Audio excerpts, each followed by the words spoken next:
Merci Seigneur pour hier. Dites avec moi, merci Seigneur pour hier. Merci Seigneur pour hier. Mais aujourd'hui, on va rentrer dans la liberté d'aujourd'hui. Amen. Demande à ton voisin, tu vas rester avec hier ou tu vas rentrer dans aujourd'hui?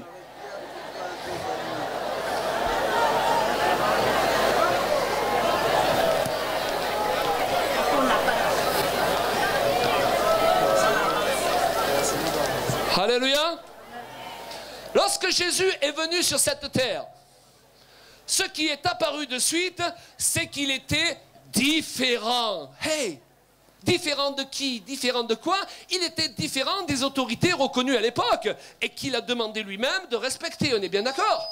Amen? Il a dit, écoutez ce qu'ils vous disent. On est bien d'accord?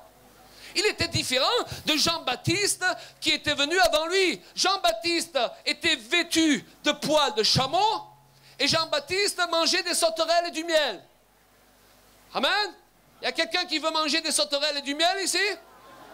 Et qui veut se vêtir de poils de chameau? Et Jésus, lui, est venu, il avait une robe de riche, n'est-ce pas?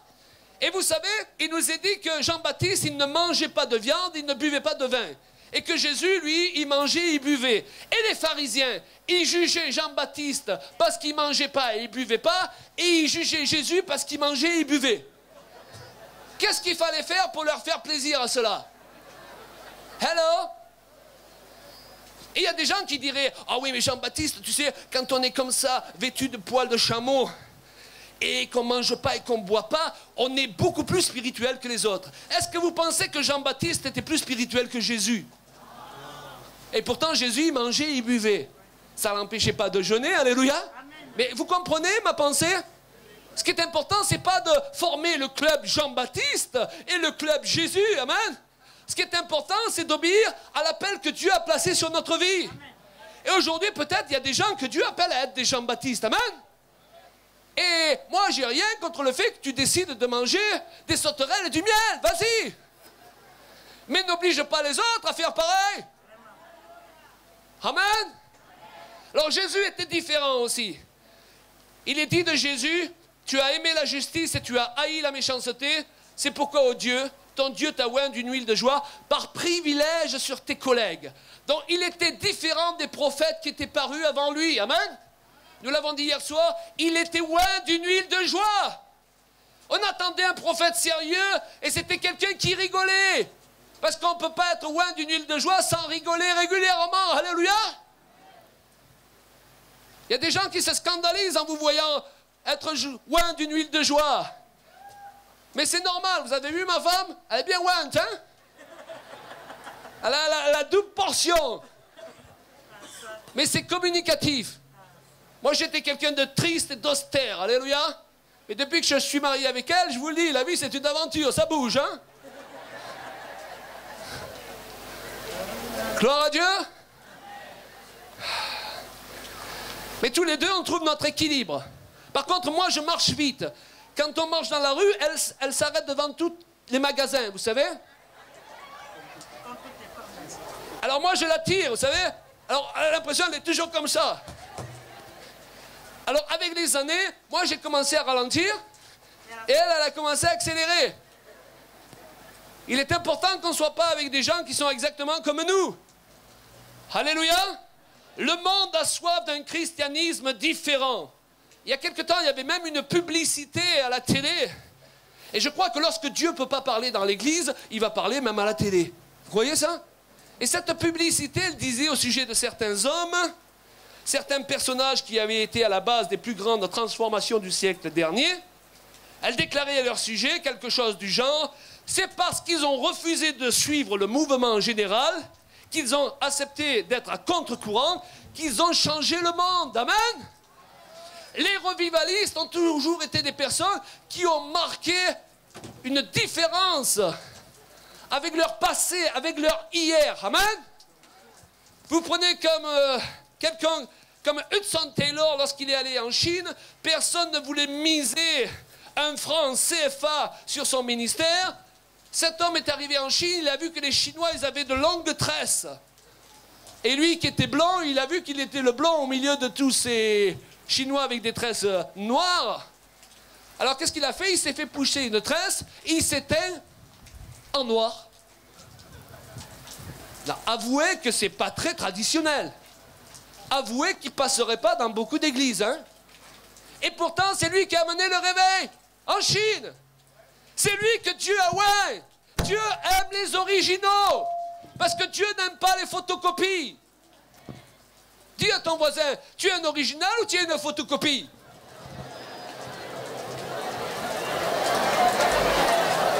Parce que si tu es une photocopie, il faut passer à la couleur maintenant.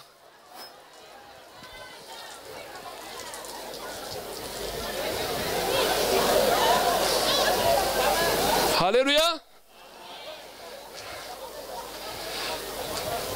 Et je vais terminer par cette petite histoire. Il y a 4 hommes qui ont amené à un moment donné, dans Marc de 1 à 12, cela nous est relaté, un paralytique à Jésus afin qu'il le guérisse. Et lorsque ces 4 hommes qui voulaient vraiment que leur ami soit guéri, ils avaient de l'affection pour cet homme, sont arrivés devant la porte où se trouvait Jésus, de la maison où se trouvait Jésus, la porte était obstruée par la foule. Alors là, j'imagine, moi, beaucoup de chrétiens que je connais, ils auraient dit, si ça avait été la volonté de Dieu de le guérir, il y aurait eu un tapis rouge pour nous permettre de rentrer. La foule se serait écartée en disant, Dieu nous a parlé, passez. Alléluia. Mais la foule est restée là. Et le Seigneur, il veut savoir si ta bénédiction, tu la veux vraiment. Et si tu es prêt à prendre des risques. Alléluia. Alors, qu'est-ce qu'ils ont fait, ces hommes? La Bible nous dit qu'ils sont montés sur le toit. Ouh! Ils sont montés sur le toit. Qu'est-ce que ça signifie, monter sur le toit? Tu peux me passer ta chaise, ma soeur? Ça signifie qu'ils sont montés plus haut. Et qu'est-ce qui se passe lorsqu'on monte plus haut sans se casser la figure? On voit plus loin. Là, je vois des frères et sœurs que je ne voyais pas tout à l'heure. Est-ce que vous comprenez? Quand tu t'élèves avec le Seigneur, au bout d'un moment, tu vois plus de choses. Et tu vois des choses que les autres qui ne sont pas montés sur la chaise ne voient pas. Est-ce que vous me suivez? Alors, il y a des gens qui te regardent et qui disent, regarde-le celui-là sur la chaise, qui monte pour se faire remarquer. Et puis, il y en a même d'autres qui prennent des paris. Ils disent, tombera, tombera pas, tombera, tombera pas. Quand vous voulez aller plus loin, plus haut avec le Seigneur, il y a des gens qui attendent que vous vous cassez la figure. Vous avez remarqué? Après, quand vous ne vous cassez pas la figure, ils disent, on a toujours été d'accord avec vous. Hello? Et sur le toit, qu'est-ce que ça signifie? Oui, ils ont pris plus de risques, mais j'imagine aussi, ils ont dû défaire des bouts du toit pour pouvoir passer avec leur ami qui était paralytique. Donc, des bouts de ce toit, de la poussière, de la terre, même des tuiles, devaient tomber sur la tête qui était déjà en dessous. Et il y en a qui devaient dire, ils le font exprès. Hello? Peut-être qu'il y a des gens qui sont parmi nous, et leur premier réflexe, ça a été de dire, c'est quoi ces gens avec ces couleurs et ces bannières? On ne fait pas comme ça dans mon église. Mais t'as pas remarqué que tu n'es pas dans ton église?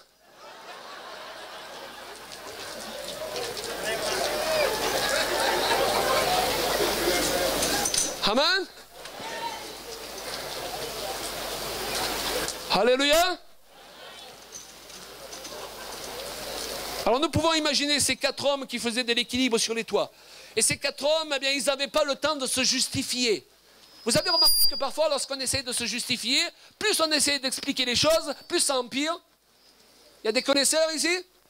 Alors des fois, il faut arrêter de parler, il faut laisser parler les gens, mais il faut nous continuer vers le but que Dieu nous a tracé, la vision que Dieu nous a tracée, la différence que Dieu nous a donnée en dedans. Alléluia!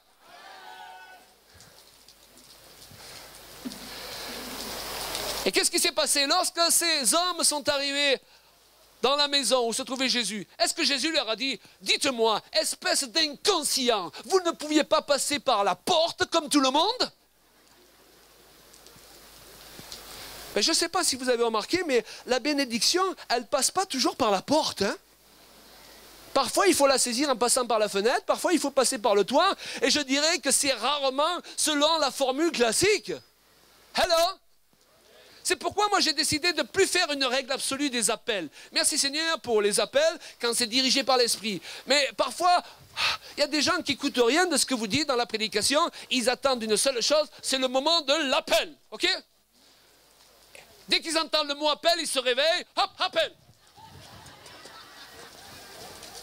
Et ces gens, ils ne reçoivent jamais rien parce qu'ils n'ont pas écouté la parole qui fait grandir la foi pour recevoir au moment de l'appel.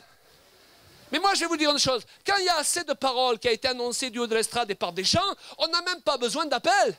Parce que la parole de Dieu, elle vous visite, elle peut vous guérir sur votre chaise, elle peut vous transformer là où vous vous trouvez sans que vous ayez besoin d'un appel. Et quand on est dirigé par l'Esprit, oui, alléluia Seigneur pour un appel, alléluia pour l'imposition des mains, alléluia pour l'onction d'huile, mais lorsque ça devient quelque chose de machinal, vous êtes simplement huilé. Et on peut vous imposer les mains jusqu'à ce qu'il ne vous reste plus un seul cheveu sur la tête, ça ne changera rien du tout. Amen. Alors moi je crois au souffle de l'Esprit, je crois parfois on a des réunions, tous les gens se mettent à tomber par terre, je dis alléluia. Mais en faire une règle absolue, c'est faux.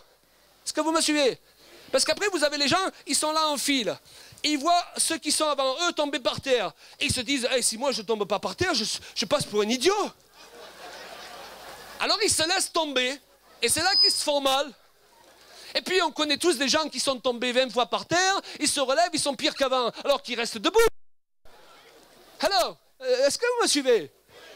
Et je ne suis pas en train de dire que je suis contre les manifestations de l'Esprit, au contraire, je suis pour. Mais j'ai envie que tout ça se soit sanctifié. C'est pas un jeu.